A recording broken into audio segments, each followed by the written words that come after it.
What's up, everyone, and welcome back to Lollipops to Die For. I'm your host, Stephanie, and this is my co-host, Simone. and today we are talking about the Butcher of Tompkins.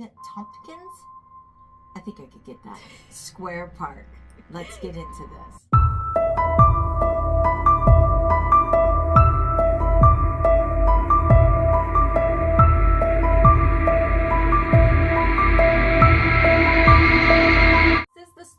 Actually of Monika Beerle. Most people don't know her because they know mostly about the killer, but this is what the summary of her death is. On August 17, 1983, amidst the hustle and bustle of Tompkins Square Park, Daniel Rakowitz engaged in a chilling conversation with his friend Sylvia. The subject, a plan to murder Monika Beerle, Rakowitz's roommate, and the occasional romantic interest. This is a tragic story of this girl. So who is this magical human being called Daniel Rakowitz? He was born in 1960 in Fort Leonard Wood, Missouri, where his father was a criminal investigator for the U.S. Army. So he comes from a very strict family. When he was 2 years old, his mother suffered a heart attack and he stayed with her body for hours. The Rakowitz family moved to Rockport, Texas, sometimes in the late 1970s, although it is commonly reported that Rakowitz graduated from Rockport Fulton High School in 1980. He actually attended and graduated high school in Refugio, Texas. He then moved to New York around 1985, and he became an eccentric, well-known human being in East Village. Neighbors claimed he was a marijuana dealer and an owner of a pet rooster. And he founded also his own religion called the Church of 966. Don't ask, I have no idea why 966. In 1989, he walked around Tompkins Square Park in his village, bragging to some of the people he believed were his disciples that he had killed the woman he believed to be his live-in girlfriend, Monika Beerle. Actually, a roommate at Rakowitz was a Swiss student at Martha Graham Center of Contemporary Dance and a dancer at Billy Topless. Several of Rakowitz's friends disputed the notion that Monika was his girlfriend. So, yeah, it's an amazing human being. So, despite his eccentric reputation, Daniel seemed harmless enough to her. He moved in with Monika, and the two quickly developed a complicated relationship that straddled the lines between platonic friendship and romantic involvement. However, Monika soon found out that Daniel's darker side, his erratic behavior and uncontrolled outbursts, left her increasingly uncomfortable. She eventually made a decision to evict him, fearing for her safety and well-being. Daniel, however, didn't take the news very well. The threat of homelessness brought his paranoia to new heights, and this fear, combined with his growing resentment towards Monika, eventually led to a tragic outcome. On August 18th, 1989, Monika Beerle was reported missing. A few weeks later, the shocking truth surfaced. Daniel had killed Monika in a fit of rage and had done the unthinkable. He had dismembered her body and boiled her remains in a large pot, which he then fed to the homeless. A horrifying act that sent shockwaves across the community. His confession came in a strange roundabout way. Sylvia, the friend who once provided him shelter, found herself listening to Daniel recount the chilling tale of Monika's murder in great detail. Initially, she didn't believe him, but when he showed her a box containing what he claimed were Monika's remains, the grim reality set in. Horrified, Sylvia alerted the police, leading to a Rakowitz's arrest. Nevertheless, by his own confession, he dismembered her body in the bathtub, boiled the parts, and served some of her remains in the form of a soup to the homeless Tompkins Square Park. He said that he had boiled her head and made soup from her brains. He had tasted it, liked it, and therefore referred to himself as a cannibal.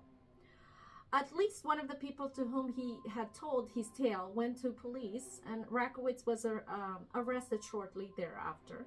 And he led the police to Port Authority bus terminal storage area, where he had stored her skull and teeth, because it makes sense. Inside the bag that the police found was a plastic bucket, and inside the bucket was a skull and bones. He had choked her to death, and when she was dead, he said he stomped on her head 10 times, stabbed her over 30, and he told Sylvia that he used her chest as a carving board, because that's what normal people do. Is that what normal? I don't know. Apparently, that's what you do when you're cutting off someone. He cut off her head. He took her arms and legs off her, and he used her chest to cut the bones and everything off. And he cut off this up and did this all in the bathtub again. He told me he had eaten the brains and that his friend had eaten a part of her too. So who's the friend? Says Sylvia. I told all this to the detectives and the DA too. Rakowitz's trial was a sensational spectacle, of course.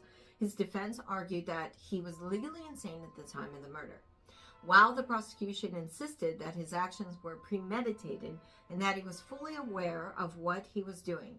After weeks of deliberation, the jury found Rakowitz not guilty by reason of insanity. He was committed to Kirby Forensic Psychiatric Center, a maximum security facility on Ward's Island, where he remains to this day. The tragic story of Daniel Rakowitz is a chilling reminder of the dark underbelly of human nature. His life and crime showcase the devastating impact of untreated mental illness, a lack of supportive interventions, and the relentless struggle against homelessness and the societal rejection. The tale of Rakowitz stands as a testament to the importance of mental health awareness and support structures in society, prompting us to reflect on our own responsibility towards those on the fringes of our communities. So we say this, however, that's why places like Los Angeles, like Kensington, Pennsylvania, what do? Instead of helping the homeless in mental illness crisis, they give them bags of hypodermic needles to go out, and so they have clean needles to inject. And that is supposed to be compassion.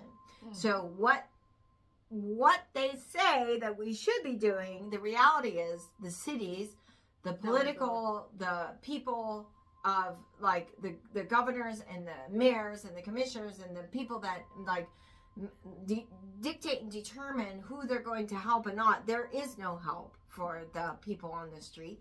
They just literally give them more hypodermic needles to go out and do more drugs so that eventually they will kill someone else. They will die, and then we don't have to worry about them as a society. And that is the reality of the truth, not what this is.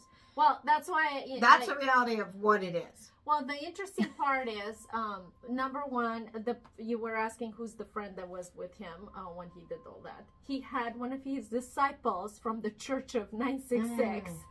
And basically, the guy just looked at all this horrifying murder happening. Okay, and so that's one. Second of all, when she moved in with him, I read kind of like the transcripts of this girl Sylvia from the trial, and she had mentioned that he seemed like a normal man. She had lived with him, so he never attempted anything. But with this particular story, he was stalking this girl. He fell in love with her, and because she didn't answer his advances, he got triggered, and therefore, let me do what I did. Yeah. In the end, she actually was shocked me. This friend Sylvia, that actually, that's why he got in jail or the psychiatric ward. She had so much, like her comments in the end were like, I know that what he did is horrifying, and I can't unsee what I saw. Right. But I still feel compassion for him. And I felt, okay, this is the line of compassion where mine at least draws. My line of compassion draws to the point where you did this. I get it. You're not, we're nuts too, and you don't see us going around town and killing people. I only know one story. I was filming a film and shooting a movie, and I was sitting on the curb waiting for the next scene. We were like taking a break or whatever. They were shooting another scene, and I was sitting with the PA guy, and he was talking about, like, he would always go outside and smoke his cigarettes on the porch, and he would always smoke them at night. You know, well, it happened to be like midnight, and so he was sitting outside smoking a cigarette, and he heard like a chainsaw. And so he thought, that's odd. At midnight, somebody's, using a chainsaw, but whatever. And a couple days later, or a couple weeks later, rather, the guy next door had apparently had chopped up his girlfriend, and he had her head and hands in the trunk, and he was like carrying them around, so trying to figure out where he was going to place the body parts. But he was smoking a cigarette, and he heard that sound and just thought, that's odd. Why? Who is cutting up like wood at like midnight? This is here in LA. In the apartment next door, that's what they were doing in the bathtub. The guy, it's a Hispanic guy. He murdered his girlfriend. But this is what I'm saying, because this is what normal people do. Like, and so that's, something that I heard that's one step closer to somebody that knows somebody that killed somebody. Yeah. But that's why. How do you want to see or unknow that? You never. You don't. That's why he remembers the story, and that's why he told me. You know what? So in the end, kind of reminded me of it here because he chopped her up in a bathtub. Exactly what that guy did. Well, that's the weird part. Like, what happened to the neighbors? Did you hear anything? Like, this guy stalked on this girl. That happened to somebody. I think it was a Russian. I don't want to say couple, but it was something to do with the guy picked up the other guy. It was a gay thing. And the guy chopped off his head and hands and actually put his head and hands up in Runyon Canyon, I think it was, or near the Bat Caves. That happened maybe like 15 years ago. Yeah. Because that's what normal people do. Yeah, they so it was joggers that was up in Runyon Canyon, Hollywood, that found the hands. And then they found the head. But I know. Again, I want you guys to be aware of a few factors. Number one, if you're a neighbor and you hear someone's chainsaw, maybe you should kind of inform someone. Call the police. Yeah. Two, I agree with you. That's why I put that particular conclusion there. I agree with you. It's like state-wise and city-wise, we're all about helping the homeless and mental illness, but that's not true. That's what the public thinks. Yes. The reality is, when you see that's what they're giving out, is just and you see that every day in the streets of everywhere LA. in big cities. Yeah, Chicago. So in the reality, if you actually want to solve the problem, it's not that. So, but that's why it's when you hear these stories, a lot of people are like, "Oh, the poor guy."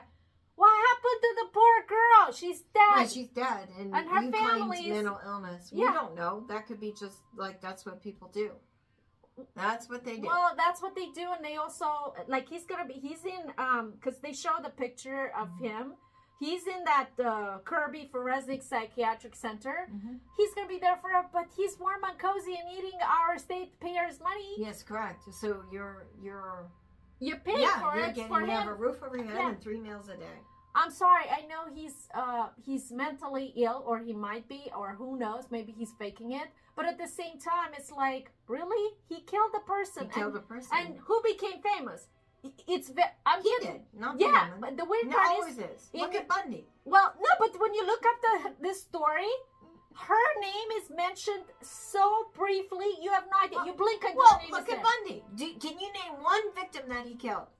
No, absolutely not. Because we only hear about him. Right. And there was a movie made regarding him. Yeah. Exactly. So in the end, just we're trying to relay these stories also to put awareness that the criminal or the murderer, the psychopath, is not as important as the victim. So just FYI, this is the murder of Monika Beerle.